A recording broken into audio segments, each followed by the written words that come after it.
คืนหนึ่งในฤดูร้อนชายคนหนึ่งขับรถอยู่บนถนนยาวที่ตัดผ่านทะเลทรายของรัฐนิวเม็กซิโก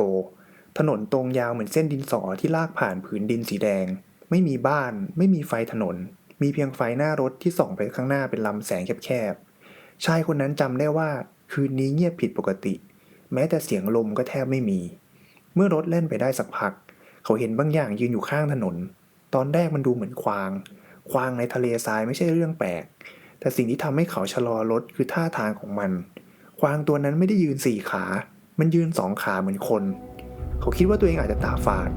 แต่เมื่อรถเข้าไปใกล้มากขึ้นสิ่งนั้นค่อยๆหันหัวมามองไฟหน้ารถดวงตาของมันสะท้อนแสงเป็นสีขาวซีดและในเสี้ยววินาทีนั้นชายคนนั้นรู้สึกว่ามันกำลังยิ้มเขาเหยียบคันเร่งทันทีในกระจกมองหลังเขาเห็นบางอย่างที่วิ่งอยู่ข้างถนนวิ่งตามรถของเขาและมันวิ่งเร็วพอที่จะตามรถที่กำลังเร่งความเร็วได้หลังจากคืนนั้นชายคนนั้นบอกเพื่อนในเมืองเล็กๆใกล้เขตนาโอวาเนชั่นว่าเขาอาจเจอสิ่งที่ชาวนาโอวาเรียกว่าสกินวอล์กเกอร์เรื่องเล่าลักษณะนี้ปรากฏในพื้นที่ของรัฐแอริโซนานิวเม็กซิโกและยูทาห์มาหลาย10 ปีและหลายครั้งผู้ที่เล่าเรื่องนี้ไม่รู้จักกันเลยในปี 1996 มีครอบครัวหนึ่งย้ายไปอยู่ในฟาร์มปศุสัตว์ในยูทาห์พื้นที่นั้นห่างไกลเมืองมากและฟาร์มตั้งอยู่ใกล้กับที่ดินของชนเผ่านาวาโฮในคืนแรกๆที่พวกเขาอยู่ที่นั่นสุนัขของครอบครัวเริ่มเห่าอย่างรุนแรงเจ้าของฟาร์มออกไปดูพร้อมไฟฉายและเขาเห็นบางอย่างยืนอยู่ข้างรั้วมันดูเหมือนหมาป่าขนาดใหญ่ตัวใหญ่ผิดปกติขนหนาและดวงตาสีเหลืองที่สะท้อนแสงไฟเขาเล่าว่าสัตว์ตัวนั้นไม่กลัวมนุษย์เลยมันยืนจ้องเขาเหมือนกำลังสังเกตเขายิงปืนใส่มันกระสุนโดนตัวมันแต่แทนที่มันจะล้มมันเพียงถอยหลัง2 ก้าวแล้วเดินจากไปอย่างช้า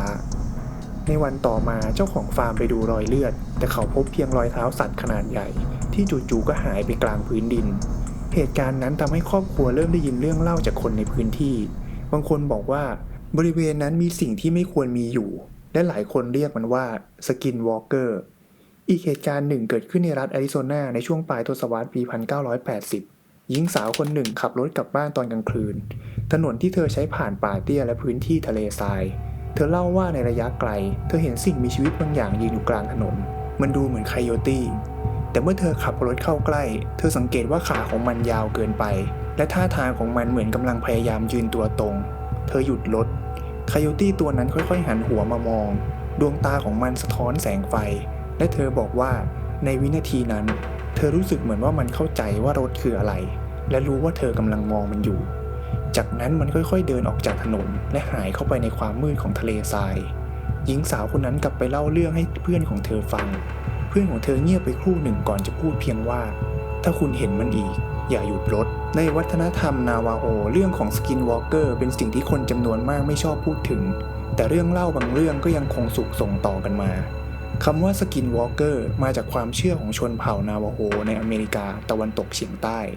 ในภาษานาวาโฮมีคำว่าเยนานดาโรชีซึ่งแปลได้ประมาณว่าผู้ที่เดินไปมาในร่างของสัตว์ตามความเชื่อดั้งเดิมสกินวอล์กเกอร์ไม่ใช่ปีศาจหรือสัตว์ประหลาดจากที่ไหนแต่มันคือมนุษย์คนที่เรียนรู้พิธีกรรมต้องห้ามและใช้เวทมนต์มืดเพื่อเปลี่ยนรูปร่างของตัวเองให้กลายเป็นสัตว์เรื่องเล่าจำนวนมากจึงพูดถึงสัตว์ที่ดูเหมือนปกติแต่มีบางอย่างผิดธรรมชาติ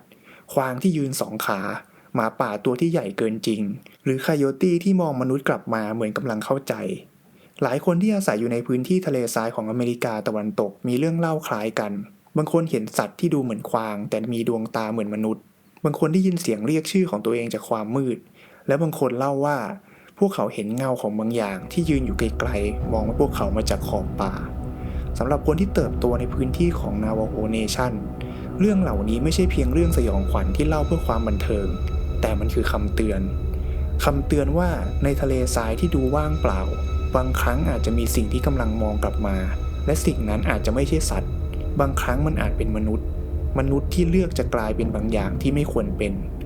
และนั่นคือเหตุผลเมื่อคุณเดินทางผ่านถนนสายยาวกลางทะเลทรายในตอนกลางคืนถ้าคุณเห็นสัตว์ที่ดูผิดปกติยืนอยู่ข้างถนนคนในพื้นที่จะบอกคุณเพียงอย่างเดียวอย่าหยุดรถและอย่ามองมันนานเกินไป